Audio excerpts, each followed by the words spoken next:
Soyuq və yeni il ab-havalı Ukraynadan hər kəsə salam. Bu dəfəki səyahətimi çəkməyə qərarına gəldim və ümid edirəm ki, hər kəsə maraqlı olacaq. Səyahətimizi Kiyevin Borispol aeroportundan başlayırıq. Səhər saat 8-də aeroporta çatırıq və Lvova gedən avtobusumuza çatmaq üçün Kiyev mərkəzi avtovağzalına yollanırıq. Nəhayət saat 2-də yola çıxırıq və 8 saatlıq Kiyev-Lvov yolu başlayır. Lvova gecə 10-da çatıb otelə yerləşirik.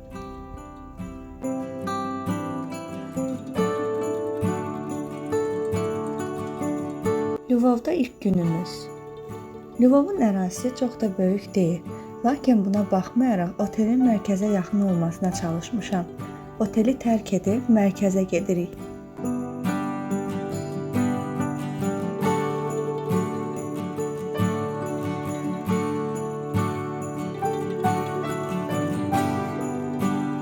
Lvovun mərkəzini opera və balet teatrının binası bəzəyir. Və bu bina Lvovun simvoludur deyə bilərik. Eyni zamanda Avropanın ən gözəl teatr binalarından biridir. 19-cu əsrin sonlarında Avstriya Macarıstanın hakimiyyəti altında olan Lvovda artıq ayrıca opera binasına ehtiyac yaranmışdı. Və buna görə də teatrın dizaynı üçün müsabiqə təşkil edilir. Və qalib Almaniya və Polşada bir neçə monumental binanın müəllifi kimi şöhrət qazanmış Zygmunt Gargalevski olur. Teatrın tikintisi 1897-ci ildə başlanıb və 3 il davam edir.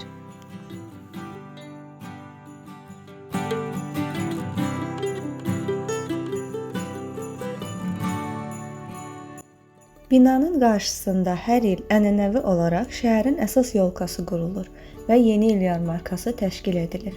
Yarmarkada Lvovun əsas simvolu olan kofenin və şokoladın dadına baxa bilər və suvenir hədiyyə ala bilərsiniz.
Yarmarkanın bitdiyi yerdən sola dönürük və tarixi Lvova doğru addımlayırıq.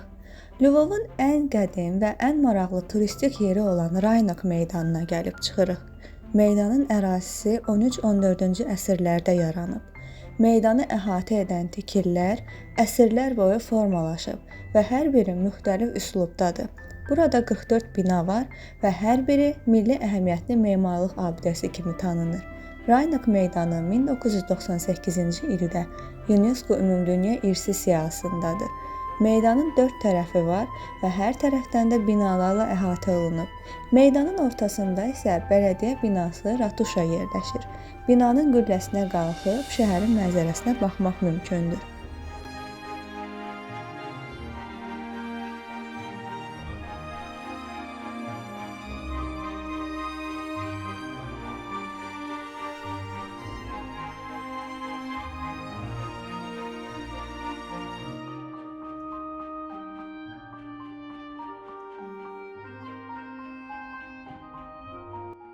Meydanın bir tərəfində yeni ildə ənənəvi olaraq buz meydançası və yeni il yarmarkası qurulur.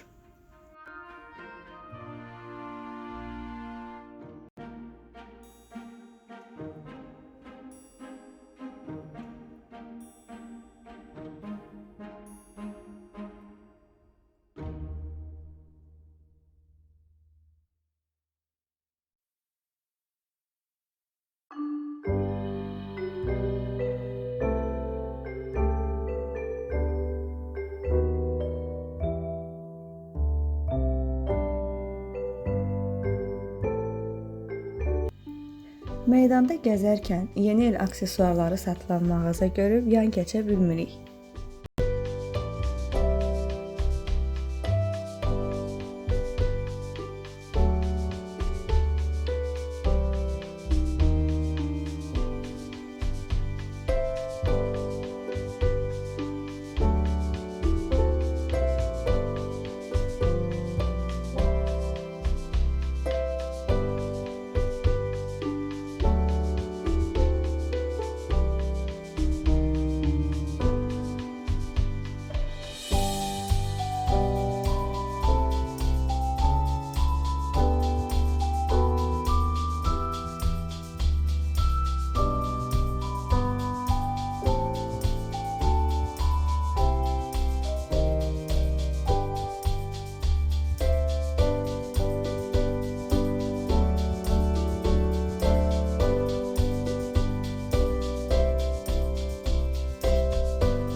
Bura isə Lvovun vernisaj bazarıdır. Vernisajda xalq üslubunda hazırlanmış sənət məhsulları, rəsmlər, suvenirlər, milli ornamentli süfrə, geyim tapmaq mümkündür.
Lvov kilsələr şəhəridir desək yanılmarıq. Şəhərdə 100-dən artıq kilsə var. Kilsələrin tarixi 13-14-cü əsrdən başlayır. Qədim dövrlərdə kilsələr təkcə ibadət yeri kimi deyil, maarifləndirmə mərkəzi kimi fəaliyyət göstərirdi.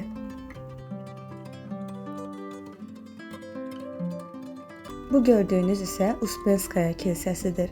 Kilsə Ukrayn Pravoslav kilsəsidir. 16-cı əsrə aiddir və İtaliya intibahı üslubunda tikilib.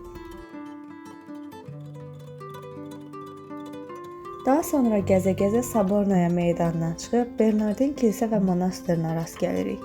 Monastır 15-ci əsrdə tikilsə də, kilsənin tikintisi 1600-cü ildə başlamış və 1620-ci ildə başa çatmışdır. Məbədin içində 18-ci əsr sonuna aid zəngin divar rəsmləri var və içi çox möhtəşəmdir.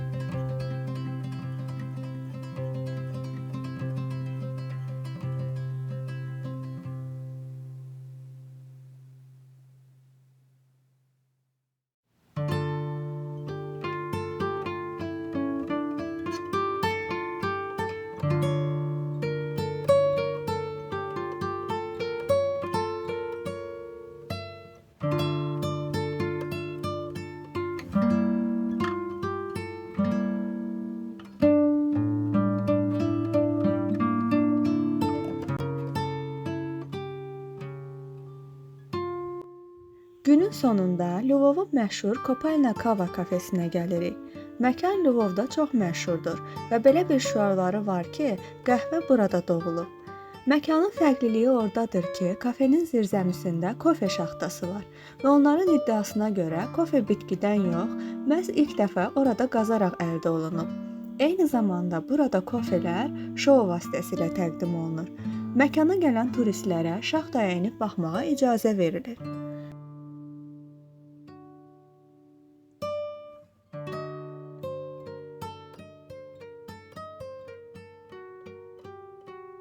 Biz də qəhvənin doğulduğu bu məkanda qazaraq əldə olunan kofeni görmək üçün zirzəmiyə enirik.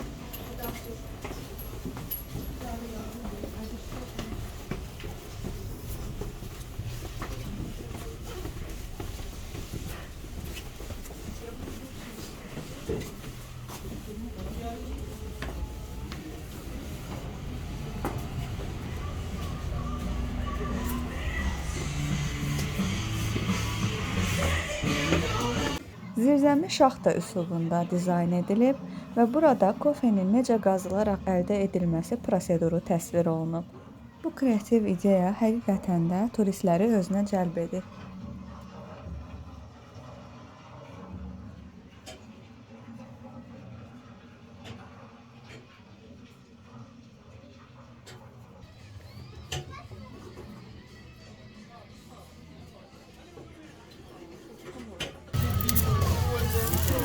Людей воображение. Buna обработана. Кава. Годится для заваривания.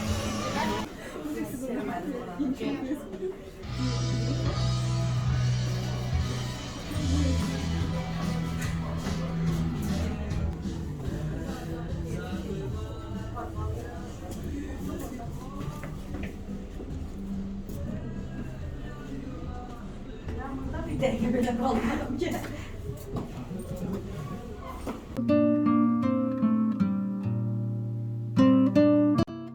Lvovda görməli nə qədər yer olsa da, ərazisi kiçikdir. Ona görə də dönüb dolaşıb yenə eyni yerlərə qayıdırsan. Odur ki, ilk günümüzü Raynıq meydanının gecə görüntüsü ilə bitiririk.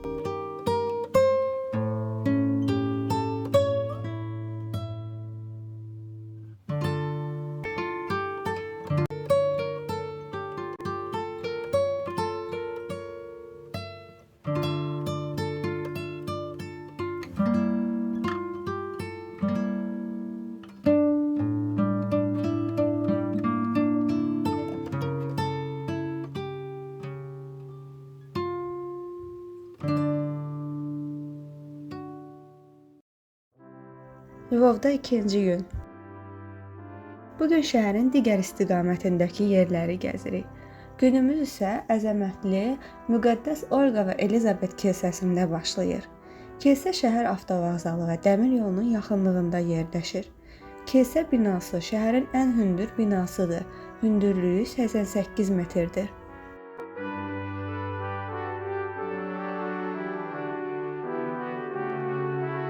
Neogotik üslubda olan kilsə 1903-1911-ci illərdə memar Talevski tərəfindən hazırlanıb. Böyüklüyünə görə şəhərin ən böyük kilsələrindən biridir. Kilsə öncə Katolik Müqəddəs Elizabetin adını daşıyırdı. İkinci Dünya müharibəsində binaya ciddi ziyan dəydi. 46-cı ilin ortalarına qədər fəaliyyət göstərən kilsə ateist hakimiyyət tərəfindən ambara çevrilir. Yenidən bərpa işləri 1990-cı ilin əvvəllərində başlayır. Dindarların xahişi ilə kilsə Yunan katolik icmasına keçdi və kilsənin adına Müqəddəs Olqa da əlavə olundu.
Kilsənin əzəmətinə heyran olduqdan sonra yolumuza davam edirik.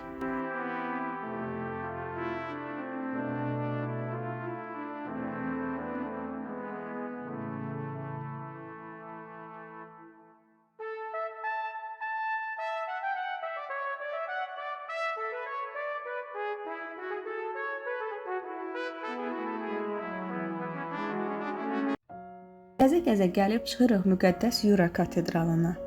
Katolik katedralı Yuyeva təpəsində 300 metr yüksəklikdə yerləşir. Katedralın təxminən 7 əsr yaşı var. Rəvayətə görə Basilisk adlı rahib məbədin yerində olan mağarada məskunlaşır. O oruç tutur, yerdə yatır, günahlarını yumağa çalışırdı. Şəhzadə Lev Daniloviç rahibin yaşadığı dağın yaxınlığında şəhər salmağa başlayanda, rahib ona zirvədə məbəd və monastır tikərək müqəddəs Yuriyə həsr etməsini tövsiyə edir. Beləliklə, gələcək katedralın əsası qoyulur. Rəvayətin doğru olub olmaması müəyyən edilməsə də, təhqiqatçılar tikilinin Lvovda ilk tikililərdən olması ilə razılaşırlar.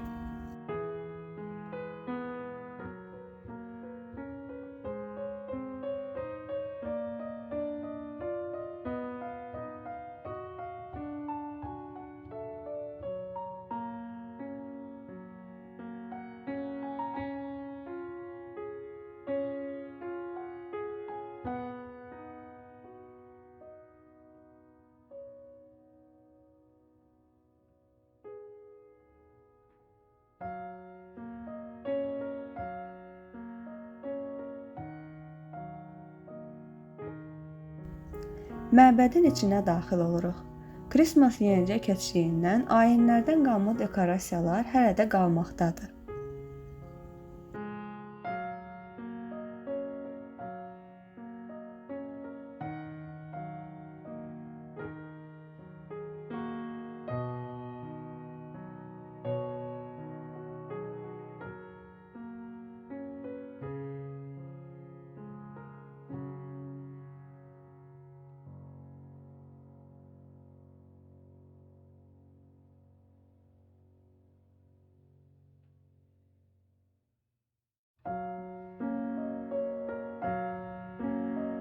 İndiyə qədər gəzdiyimiz kilsələrin hamısının hörmətinə bir şam alıb yandırmaq qərarına gəlirik.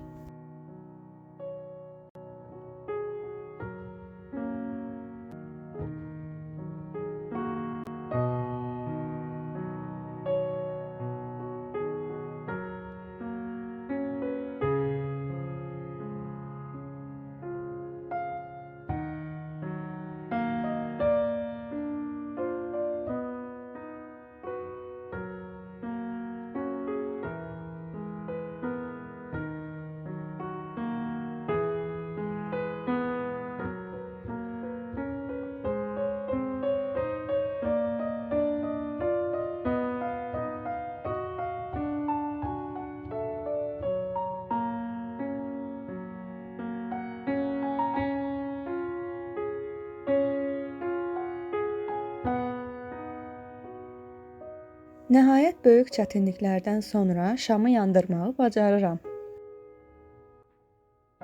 Məbədi tərk edib yol alırıq fərqli interyeri olan alimlər evinə.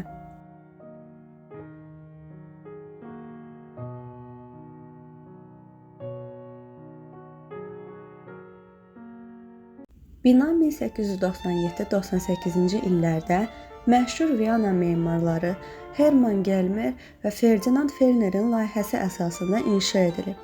Memarlar Mərkəzi Avropanın barokko saray memarlığının nümunələrindən ilhamlanmışlar. İlkin olaraq bina aristokrat kişilər üçün klub kimi nəzərdə tutulmuşdu. Burada kazino fəaliyyət göstərirdi. Kazinodan başqa kişilər burada şərab içib söhbətləşirdilər. Məhz bu zənginliyi çatdırmaq üçün binanın zəngin interyerdə olmasına önəm verilib. Binaya yalnız 1918-ci ildən hər kəsin girişi mümkün oldu. Çünki kazino şəhər kazinosuna çevrildi. 1948-ci ildən isə bura alimlər evi kimi fəaliyyət göstərir.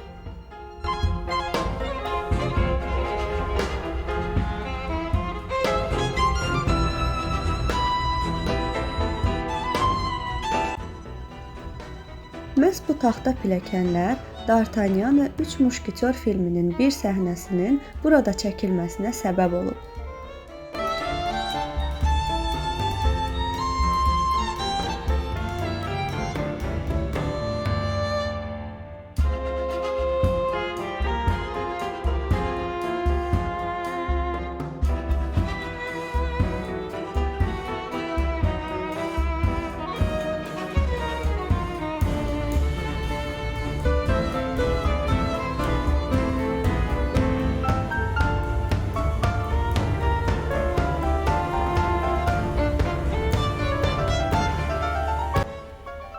Hal-hazırda burada ənənəvi olaraq ballar təşkil edilir.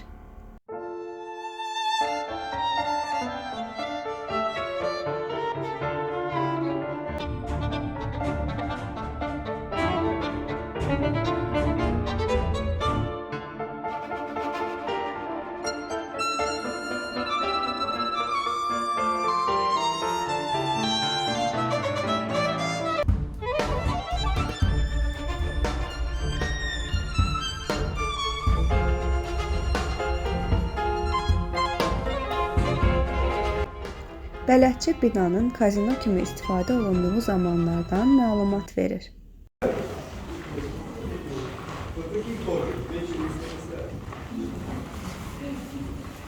Вот мы с вами зашли в так называемую красную комнату. Да? Я думаю, долго не надо объяснять, почему такое название красная комната. Но если честно, это была такая нейтральная территория. И вот когда эти мужики с девушками не играли в карты, покер и рулетку, или не танцевали там на балу, то они сюда вместе собирались здесь и общались. Ну, красный цвет, вы понимаете, что это за цвет, да, наталкивает на некоторые мысли. Но я вам продолжу рассказывать, если вы скажете, что это такое на ваш взгляд.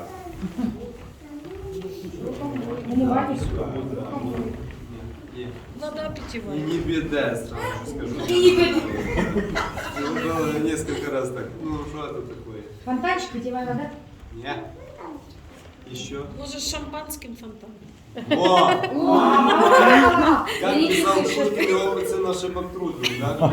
Вот, когда они между собой общались, то в руках держали бокалы шампанского или вина, и когда у них бокалы заканчивалось, то у них проблем что не было. Они просто подходили, вот так нажимали, и что бокал опять был классно, правда? А там была бочка дальше, и по трубочке текло. А вот с этой стороны была женская комната, а вот здесь собирались исключительно мужчины. Давайте сюда.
Alimlər evi ilə sağollaşıb, yaxınlıqda yerləşən sonuncu məkana gedirik.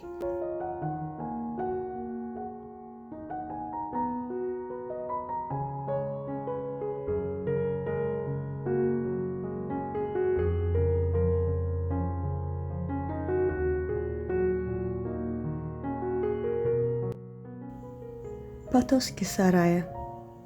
Polşa qrafı Patoski ailəsinə aid saray. 1880-ci ildə fransız memarın layihəsi əsasında tikilib. İkinci Dünya müharibəsindən sonra saray müxtəlif məqsədlər üçün istifadə edilib. Son vaxtlara qədər Şadlıq Sarayı kimi də fəaliyyət göstərib. Hazırda burada Avropa İncəsənət Muzeyi yerləşir.